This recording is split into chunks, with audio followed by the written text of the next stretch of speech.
یہ آخری اب میں لے رہا ہوں۔ کہتے ہیں کہ حضرت عمر نے حضور کے آخری دور میں جب آپ نے وصیت کے لیے قلم دوات مانگا تو یہ کہہ کر انکار کر دیا تھا کہ آپ کی صحت بہتر نہیں ہے۔ ہمارے شیعہ حضرات اس واقعے سے استدلال کر کے حضرت عمر کی شخصیت کو داغدار کرتے ہیں۔ حضور کے احترام کے اس حکم کے پس منظر میں اس واقعے کی کیا توجیہ؟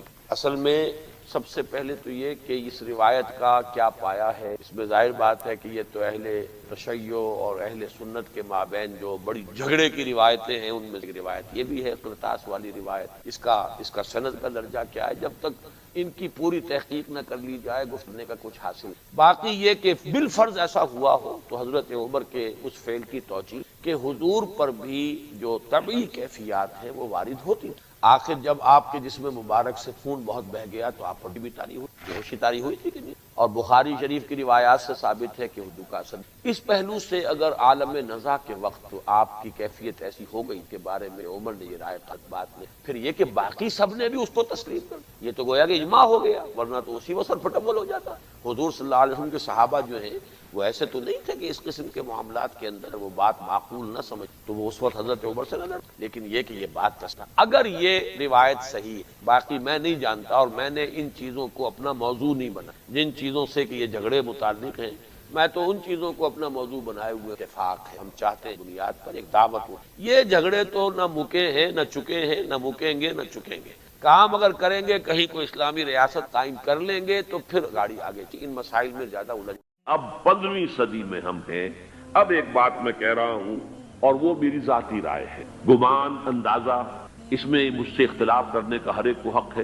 میرے نزدیک 15ویں صدی ہجری اب مجدد کامل الامام المہدی سلسلہ تجدید خلافت کی آخری کڑی کے ظہور کا وقت ہے۔ اس میں مجھے ایک تو قرآن مجید سے اشارہ ملا ہے، اشارہ ہے، میں اسے تفسیر نہیں کہتا۔ میرے نزدیک قرآن مجید میں چند آیتیں سورہ مدثر کی اور چند آیتیں سورہ انشقاق کی بڑی عجیب ہے۔ سورہ مدثر کی آیات میں حضور کی آمد کا نقشہ کھینچا گیا، کلا والقمر واللیل اذ ادبر والصبح اذا اسفر انہا لإحدی الکبر نذیرا للبشر لمن شاء منکم ان یتقدم او یتأخر۔ نہیں، قسم ہے چاند کی، کلا والقمر واللیل اذ ادبر، اور رات کی جبکہ وہ پیٹھ موڑ لے جانے لگے اور صبح کی جبکہ وہ روشن ہو جائے۔ حضور سے پہلے 600 برس ایسے گزرے ہیں دنیا میں کہ نبوت کا سورج نہیں تھا، بس چاند جیسے مستعار روشنی چاند کی ہوتی ہے تو سابقہ انبیاء کی مستعار روشنی تو کوئی دنیا میں تھی، دھندلی دھندلی جیسی چاند کی ہوتی ہے، لیکن وہ سورج نہیں۔ لیکن اب وہ رات ختم ہو رہی ہے، وہ لیل اذ ادبر جا رہی ہے، محمد صلی اللہ علیہ وسلم کا سورج یہ شمس نبوت و رسالت طلوع ہو گیا۔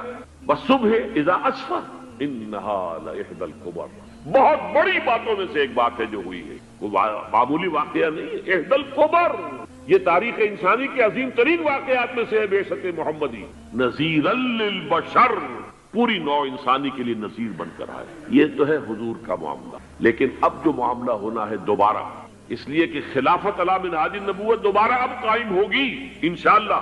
حضور کے بعد میں آپ کو بتا چکا ہوں، خلافت راشدہ ختم ہونے کے بعد سے زوال زوال زوال زوال زوال زوال زوال زوال زوال، تھوڑا سا 2.5 سال کا 2 سال کا وقفہ آیا ہے حضرت عمر بن عبدالعزیز، ورنہ زوال زوال زوال زوال زوال۔ اگرچہ اس زوال کو 1000 سال لگے ہیں، یہ عمارت جو محمد نے بنائی تھی ایک دن میں نہیں گر گئی صلی اللہ علیہ وسلم، کھنڈر بتا رہے ہیں عمارت عظیم تھی، 1000 سال کے بعد پھر یورپ کے سیلاب نے آ کر اس کو گرایا ہے اور ختم کیا ہے، ورنہ 1000 سال تک سطوت و شوکت کے ساتھ امت مسلمہ تو موجود رہی ہے، چاہے اسلام جو ہے وہ حکومت کی سطح پر موجود نہیں تھا۔ بہرحال اب جو اس کا دور آیا ہے دوبارہ خلافت علی منہاج النبوہ کا دور، اس کا نقشہ سورہ انشقاق میں کھینچا گیا ہے، فلا اقسم بالشفق۔ اب دیکھیے سورج غروب ہو گیا، حضور کی بعثت کے وقت وہ سورج رسالت طلوع ہوا تھا، اب وہ سورج غروب ہو چکا ہے۔ سورج کے غروب ہونے کے بعد صرف روشنی رہ جاتی ہے شفق کی، سرخ سی، بس وہی باقی رہ گئی، اور باقی کیا رہ گیا؟ بدا الاسلام غریبا ویسعود کما بدا فطوبی للغرباء فلا اقسم بالشفق واللیل وما وسق۔ رات کی سی تاریکی ہے اور جو کچھ اس نے اپنے اندر جمع کر لیا ہے، والقمر اذا اتسق، اور قسم ہے چاند کی جب کہ وہ بھر جائے، پورا بھرتا ہے کتنے دنوں میں؟ 14 دن، اور 14 صدیوں کے بعد اب پہلی صدی کا جس نے کہ تجدید کامل کی عمر بن عبدالعزیز، 14 صدیوں کے بعد اب 15ویں صدی میں الامام المہدی کے ظہور کا وقت قریب ہے۔ اب جو کچھ مجھے حضرت امام المہدی کے بارے میں کہنا ہے، دوبارہ اپنی بات دہرا رہا ہوں، یہ میرا ذاتی گمان ہے، اختلاف کیا جا سکتا ہے۔ میرا گمان یہ ہے کہ یہ اب جو مجدد آئیں گے وہ حضرت مہدی۔ پہلی بات تو یہ جان لیجئے کہ مہدی دو ہیں، ایک شیعوں کے مہدی، ایک سنیوں کے مہدی، ان میں بڑا فرق ہے۔ شیعہ حضرات مہدی کو مانتے ہیں، وہ ان کے 12ویں امام ہیں۔ ان کے عقیدے کے مطابق انہیں پیدا ہونے کے فوراً بعد اس اندیشے سے کہ انہیں قتل کر دیا جائے گا ایک غار میں چھپا دیا گیا تھا۔ تقریباً 1200 برس سے وہ اس غار کے اندر ہیں، وہ روپوش ہیں، چھپے ہوئے ہیں، اسی لیے انہیں امام غائب کہا جاتا ہے، اور اب ان کا انتظار ہو رہا ہے، اس لیے انہیں امام منتظر بھی کہا جاتا ہے۔ اس لیے شیعوں کے دارالعلوم جو ہوتے ہیں، دارالعلوم المنتظر، وہ اس لیے کہ ان کا انتظار کیا جا رہا ہے۔ تو یہ ہے، اب وہ ان کا خیال ہے کہ آخری دور میں، آخری زمانے میں وہ ظاہر ہو جائیں گے، غار سے نکل آئیں گے۔ دیکھیے، میں اس عقیدے کو اس بنا پر رد نہیں کرتا کہ یہ ناممکن ہے کہ کیسے کوئی شخص جو ہے 1200 برس تک کسی غار کے اندر زندہ رہ سکتا ہے۔ نہیں، میں سمجھتا ہوں ممکن ہے۔ 300 برس تک اصحاب کہف رہے کہ نہیں رہے؟ سوئے رہے۔ 300 ایئرس ہم مانتے ہیں۔ حضرت عیسیٰ اسی حیات عرضی کے ساتھ 2000 سال سے موجود ہیں آسمان پہ کہ نہیں ہے؟ آپ کو معلوم ہے حضرت عزیر 100 برس تک مرنے کے بعد دوبارہ زندہ کر دیے گئے۔ فَأَمَاتَهُ اللَّهُ مِائَةَ عَامٍ ثُمَّ بَعَثَهُ۔ تو ناممکنات میں سے کوئی سوال پیدا نہیں ہو، لیکن یہ کہ آیا کوئی امامت معصومہ کا تصور قرآن اور حدیث سے ہمیں ملتا ہے؟ پھر یہ کیا یہ موروثی امامت کہ حضرت علی کی نسل جو حضرت فاطمہ سے چلی ہے اسی میں یہ امامت ہوگی؟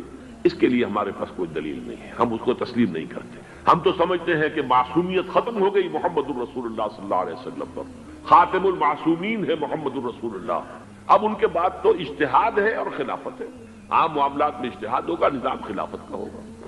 تو ہمارے نزدیک جو میں جس مہدی کا نام لے رہا ہوں وہ مہدی ہے جو ایک مجدد ہوں گے، جیسے کہ مجددین کے نام میں نے آپ کو گنوائے ہیں، مجدد الفسانی ہو، شاہ ولی اللہ ہو، سید احمد بریلوی ہو، شیخ الہند ہو، ایک ہوں گے انسان جو پیدا ہوں گے انسانوں کی طرح عام طور پر اپنی عمر کو پختگی کو پہنچیں گے، پھر وہ سامنے آئیں گے منظر پر، پھر وہ کام کریں گے، قیادت کریں گے، عرب میں ان کا ظہور ہوگا۔ دوسری بات یہ نوٹ کر لیجئے حضرت مہدی کے بارے میں، ہمارے ہاں احادیث کے جو مجموعے ہیں ان میں جو ٹاپ کے 2 مجموعے ہیں ان میں کہیں حضرت مہدی کا ذکر نہیں، نہ صحیح بخاری میں نہ صحیح مسلم، لیکن ہم اسے نظر انداز نہیں کر سکتے کہ صحائح ستہ کی بقیہ 4 کتابوں کے اندر موجود ہیں، لہذا نظر انداز نہیں کر سکتے، اگنور کرنا ممکن نہیں ہے۔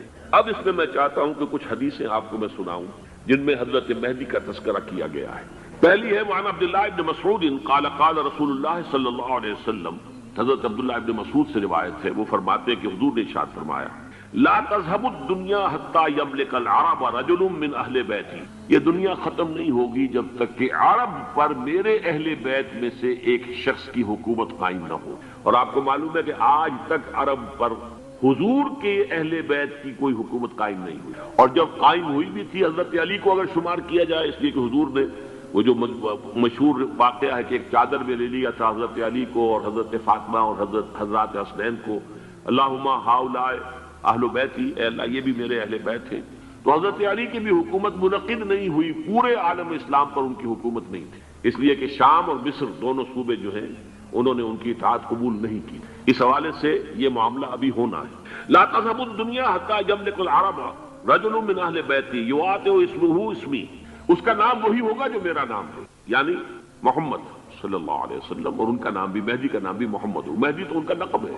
یہ ترمذی میں بھی ہے، ابو داؤد میں، سنن ابی داؤد، جامع ترمذی، بلکہ ابو داؤد میں ایک اور روایت ہے، قال حضور نے فرمایا لو لم يبق من الدنيا الا يوم، اگر دنیا کی زندگی میں سے کچھ بھی نہ بچے سوائے ایک دن کے، لطول اللہ تعالی ذلك اليوم، تو اللہ تعالیٰ اس دن کو لمبا کر دے گا، حتی یبعث فیہ رجلا منی، یہاں تک کہ میرے خاندان میں سے ایک شخص کو اٹھائے گا، من اہل بیتی، میرے اہل بیت میں سے، یواطئ اسمہ اسمی و اسم ابی ہے اسم ابی، جس کا نام میرے نام پر ہوگا، جس کے والد کا نام میرے والد کے نام پر ہوگا، محمد ابن عبداللہ ان کا نام ہوگا، اور وہ یملأ الارض قسطا وعدلا کما ملئت ظلما وجورا، وہ سرزمین عرب کو عدل اور انصاف سے اسی طرح بھر دیں گے جیسے کہ وہ ظلم اور زیادتی سے بھر چکی ہو۔ دوسری روایت ہے حضرت ابو سعید خدری رضی اللہ تعالی عنہ سے، حضور نے فرمایا المہدی منی اجل الجبہۃ اقن الانف یملأ الارض قسطا وعدلا کما ملئت ظلما وجورا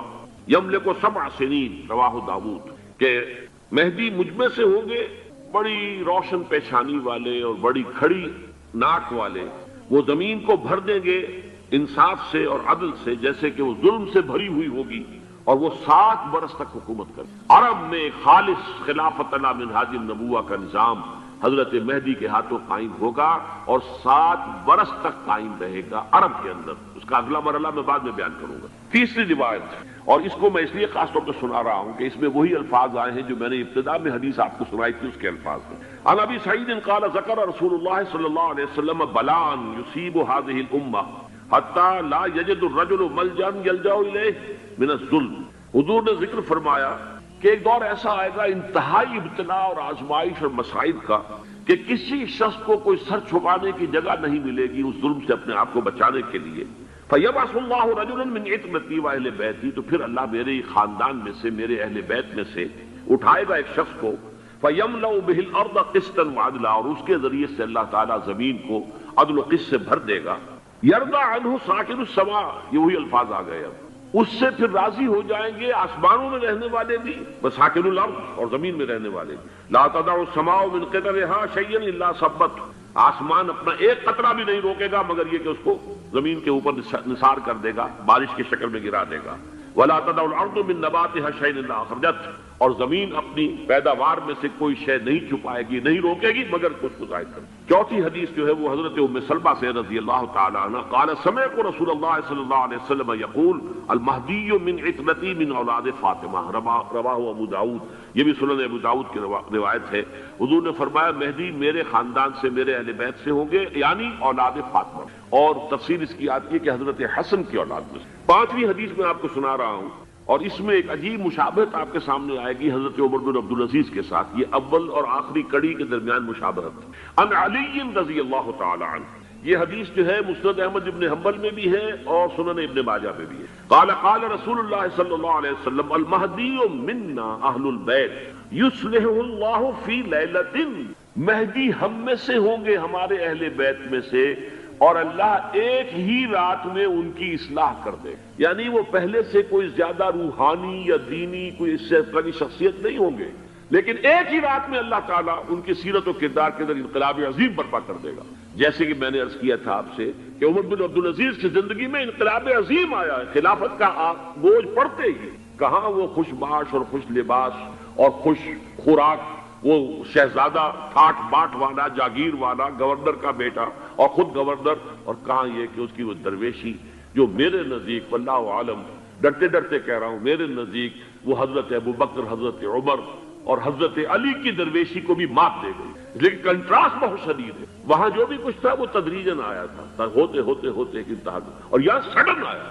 چھٹی حدیث عن انس سمعت رسول اللہ صلی اللہ علیہ وسلم یقول نحن ولد عبد المطلب سعادت اہل الجنہ، ہم عبد المطلب کی جو اولاد ہیں اور نسل ہیں، ہم جنت کے سردار ہیں۔ اور پھر آپ نے نام گنوائے ہیں، انا وحمزۃ وعلی وجعفر والحسن والحسین والمہدی، میں خود اور حضرت حمزہ بنو عبد المطلب میں سے، عبد المطلب کے بیٹے، اور علی اور جعفر حضرت علی کے بھائی جعفر طیار، اور حسن اور حسین حضرت فاطمہ کے لخت جگر حضرت علی کے بیٹے، والمہدی، اور آخر میں جا کر پھر مہدی۔ اب میں آپ کو ایک حدیث سنانے چلا ہوں جس میں ایک عجیب نقشہ سامنے آتا ہے کہ یہ مہدی جب ظاہر ہوں گے تو کس طور سے ظاہر ہو، ان کے ظہور کی کیفیت کیا ہوگی، کیف یظہر۔ یہ روایت ہے حضرت ام سلمہ سے رضی اللہ تعالی عنہا، حضور کی زوجہ محترمہ ہیں، فرماتی ہیں ام سلمہ عن النبی صلی اللہ علیہ وسلم قال یکون اختلاف عند موت خلیفۃ، موت خلیفہ، حضور نے فرمایا ایک خلیفہ کی موت پر اختلاف واقع ہو جائے گا، خانہ جنگی ہو جائے گی۔ فیخرج رجل من اہل المدینہ حاربا الی مکہ، پھر مدینے کے لوگوں میں سے ایک شخص نکلے گا، بھاگے گا اور جا کر پناہ لے گا اور چھپ جائے گا مکے میں۔ فیاتیہ ناس من اہل مکہ، پھر اس کے پاس آئیں گے اہل مکہ، مکہ کے لوگ، فیخرجونہ، اور اسے نکالیں گے، جہاں وہ چھپے ہوئے ہوں گے وہاں سے نکالیں گے۔ وہو کارہ، اور وہ بالکل اس کو پسند نہیں کر رہے ہوں گے، نہ وہ خواہش مند ہوں گے کہ ان کے ہاتھ پر بیعت کی جائے، نہ وہ یہ چاہیں گے کہ وہ میدان میں آئیں اور ان کو جو ہے اپنا لیڈر مانا جائے۔ وہو کارہ فیبایعونہ بین الرکن والمقام، لیکن لوگ جو ہے پھر اصرار کے ساتھ ان کے ہاتھ پر بیعت کریں گے رکن اور مقام کے درمیان، رکن وہ کونا ہے خانہ کعبہ کا جس میں حجر اسود لگا ہوا ہے، اور مقام ابراہیم جو ہے، ان دونوں کے مابین جو یہ علاقہ ہے یہاں پر وہ بیٹھ ہو۔ وَيُبْعَثُ إِلَيْهِ بَعْثٌ مِنَ الشَّامِ، ان کے خلاف ایک لشکر بھیجا جائے گا شام سے۔ نہیں کہا جا سکتا کہ باسی حکومت اس وقت کی جو ہے اس کی طرف سے کوئی مسئلہ اس طرح کا اٹھ کھڑا ہو، اس لیے کہ ابھی تو بہرحال باسی حکومت وہاں ہے۔ فَيُخْسَفُ بِهِمْ بِالْبَيْضَاءِ بَيْنَ مَكَّةَ وَالْمَدِينَةِ، لیکن اللہ تعالیٰ اس لشکر کو مکے اور مدینے کے درمیان وادی بیضاء میں دھسا دے گا زمین کے اندر پورے کے پورے لشکر۔ فَإِذَا رَأَى النَّاسُ ذَلِكَ، جب لوگ یہ دیکھیں گے اتنی بڑی نشانی ظاہر ہو گئی، أَتَاهُ أَبْدَالُ الشَّامِ وَعَصَائِبٌ مِنَ الْعِرَاقِ فَيُبَايِعُونَهُ، اب شام سے سارے کے سارے جو اولیاء اللہ ہیں وہ بھی آئیں گے، اور عراق سے جوق در جوق لوگ آئیں گے اور ان سے بیعت کریں گے۔ وَيَعْمَلُ فِي النَّاسِ بِسُنَّةِ نَبِيِّهِمْ، پھر وہ عمل کریں گے لوگوں کے مابین، حکومت کریں گے اپنے نبی کی سنت کے مطابق۔ وَيُلْقِي الْإِسْلَامُ بِجَنَانِهِ، اور اسلام اپنی گردن زمین پر ٹکا دے گا۔ وَالْأَرْضِ فِي الْأَرْضِ، زمین میں۔ فَيَلْبَسُ 7 سِنِينَ، پھر وہ 70 برس تک حکمران رہیں گے، 7 برس تک حکمران رہیں گے۔ ثُمَّ يُتَوَفَّى، پھر ان کا انتقال ہوگا۔ وَيُصَلِّي عَلَيْهِ الْمُسْلِمُونَ، اور مسلمان ان پر نماز پڑھیں گے۔ یہ جو میں نے آپ کے سامنے نقشہ کھینچا ہے، اس سے اب میں ایک نتیجہ نکالتا ہوں، اسے بھی میرا گمان کہیے، اختلاف بھی کر سکتے ہیں آپ، اگر اس کو وزنی سمجھے تو قبول بھی کر سکتے ہیں۔ وہ یہ ہے کہ میرے نزدیک شاہ فہد کے انتقال پر لا محالہ یہ صورتحال پیدا ہو جائے۔ ولی عہد وہاں ہیں عبداللہ بن عبدالعزیز، امریکہ کو وہ پسند نہیں کرتے اور امریکہ انہیں پسند نہیں کرتا، یہ بالکل تش تش بام ہے۔ امریکہ نے لازماً جس طریقے سے اپنے پنجے گاڑے ہیں سعودی عرب کے اندر، اپنا فوجی اڈا بنایا ہے، تو آسانی کے ساتھ وہاں سے اپنے پنجے ہٹانے کے لیے تیار نہیں۔ ایک حدیث میں آتا ہے قرن الشیطان، نجد سے شیطان کا سینگ برآمد ہوگا، وہ شیطان کا سینگ ہے، جو میزائل وہاں پر لگے ہوئے ہوں گے اس وقت، در حقیقت وہ سارے کے سارے جو ہیں وہ شیطان کے سینگ ہیں۔ بہرحال کوشش وہ کرے گا کہ جیسے کہ اس نے جارڈن میں کیا، کتنے عرصے سے وہاں شاہ حسین کا چھوٹا بھائی حسن جو ہے وہ ولی عہد تھا، عین وقت کے اوپر آ کر، اور پتہ نہیں کیسی کیسی دوائیاں دے کر اسے لے کر آئے ہیں شاہ حسین کو، مرتے ہوئے کو تھوڑی دیر زندہ رکھنے کے لیے، اور وہ تبدیلی کروا کر جو ہے واپس لے گئے ہیں۔ تو یہ معاملہ ہوا ہے، تبدیلی کروا دی، وہاں تو ہو گئی آرام سے، کوئی بات نہیں۔ بحرین میں بھی غالباً ایسا ہی معاملہ ہوا ہے، واللہ عالم، مجھے یاد پڑتا ہے کہ وہ چاہتے ہیں کہ ہمارا پسند کا آدمی آئے۔ اگر سعودی عرب میں یہ کام کیا گیا تو اس کا لازمی نتیجہ کھانا دیں گے، اس لیے کہ وہاں کی روایت یہ بڑی سخت ہے، بڑی پختہ ہے۔ پھر یہ کہ وہاں جو ہے امیر عبداللہ جو ہے، جو وہاں پر اگرچہ سپہ سالار وہ نہیں ہے، کمانڈر ان چیف وہ نہیں ہے، کمانڈر ان چیف تو کوئی اور ہے، لیکن الحرس الوطنی جو ہے، نیشنل گارڈ، بہت بڑی فورس ہے وہ، اصل بیڈوین فورس جو ہے صحرا کے لوگوں کی، عرب فورس، وہ در حقیقت الحرس الوطنی ہے، نیشنل گارڈ ہے، اور اس کا کمانڈر ان چیف یہ ہے امیر عبداللہ۔ تو لازماً یہ شکل جو ہے پوری ہو کر رہے گی۔ جیسے ہی یہ معاملہ ہوا شاہ فہد کے انتقال کا، تو یہ اختلاف ہوگا، خانہ جنگی ہوگی، پھر کوئی اللہ کا بندہ جو ہوگا۔ میرے نزدیک، میں آج سے کوئی 6-7 سال پہلے سالانہ اجتماع تھا تنظیم اسلامی کا راولپنڈی میں، میں نے اس وقت وہاں کہا تھا، اس سے ذرا اخبارات میں بھی کچھ وہ کنٹروورسی آئی تھی کہ میرے نزدیک امام مہدی پیدا ہو چکے ہیں، ان کے ظہور کا وقت قریب۔ اور اس کی تھوڑی سی بات میں مجھے معلوم ہوا کہ جین ڈکسن غالباً نام ہے امریکن اس کا، جس نے یہ پیشن کوئی خبر دی تھی کہ 1962 میں عالم عرب میں ایک بچہ پیدا ہوا ہے کہ جو وہاں کا نقشہ بدل کر رکھتے ہیں۔ یہ جین ڈکسن کی غالباً پیشن گوئی ہے۔ بہرحال مجھے اس کی پیشن گوئی سے کوئی دلچسپی نہیں ہے، میں تو جو احوال دیکھ رہا ہوں، یعنی اسرائیل کا قائم ہو جانا، اور اس کے بعد اب یروشلم کا مسلمانوں کے ہاتھوں سے نکل جانا، اور اب گویا کہ وہ الملحمۃ العظمیٰ جو ہے تلی کھڑی ہے، کسی بھی وقت جو ہے یہ جو ہے وہ لاوا پھٹ سکتا ہے، آتش فشاں پھٹ سکتا ہے۔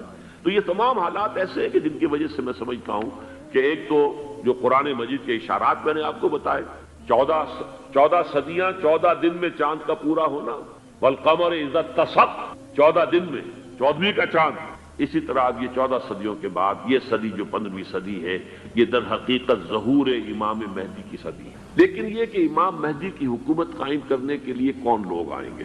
عرب جو ہیں وہ اندر سے کھوکھلے ہو جائیں، عیاشی نے، دولت نے، پیسے نے، دولت، پیسہ، عیاشی، اس کی وجہ سے کھوکھلے ہو۔ یہاں میں آپ کو 2 حدیثیں سنانا چاہتا ہوں، بہت سے ہو گئے، آپ اطمینان سے تشریف رکھیے، بہت ہوگی بات ہوگی، آپ اس طرح صبر سے سن لیجئے۔ میں اب تقریباً اپنی گفتگو کے اختتام تک پہنچ رہا ہوں۔ سنن ابن ماجہ کی روایت ہے حضرت ابو ہریرہ سے رضی اللہ تعالی عنہ قال قال رسول اللہ صلی اللہ علیہ وسلم اذا وقعت الملاحم بعث اللہ بعثا من الموالی ہم اکرم العرب فرسا واجودہ سلاحا یوید اللہ بہم الدین، رواہ ابن ماجہ عن ابی ہریرہ رضی اللہ تعالی عنہ۔ جب ملاحم کا دور شروع ہوگا تو اللہ تعالیٰ اٹھائے گا ایک لشکر یا لشکروں پر لشکر موالی میں سے۔ موالی کون ہے؟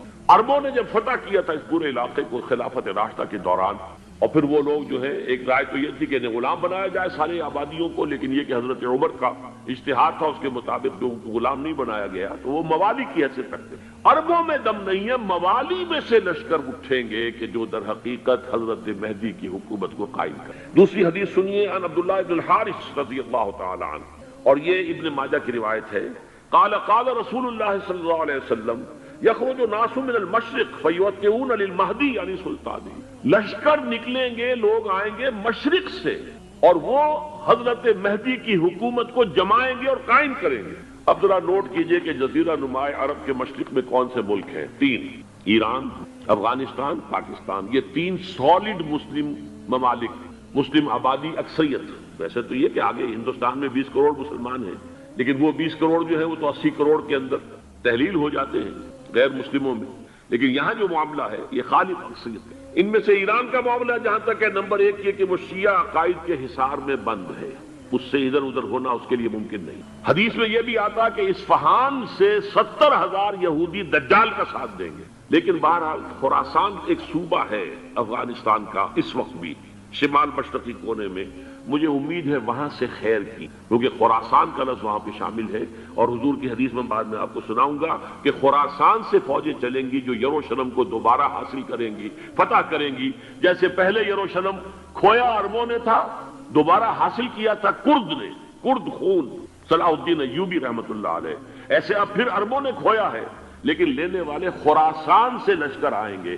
یخرج من خراسان رایات سود لا یردها شیء حتی تنصب بإیلیا، خراسان کے علاقے سے کالے علم لے کر لشکر چلیں گے جن کے رخ کو کوئی موڑ نہیں سکے گا جب تک کہ وہ جا کر یروشلم میں نصب نہ ہو۔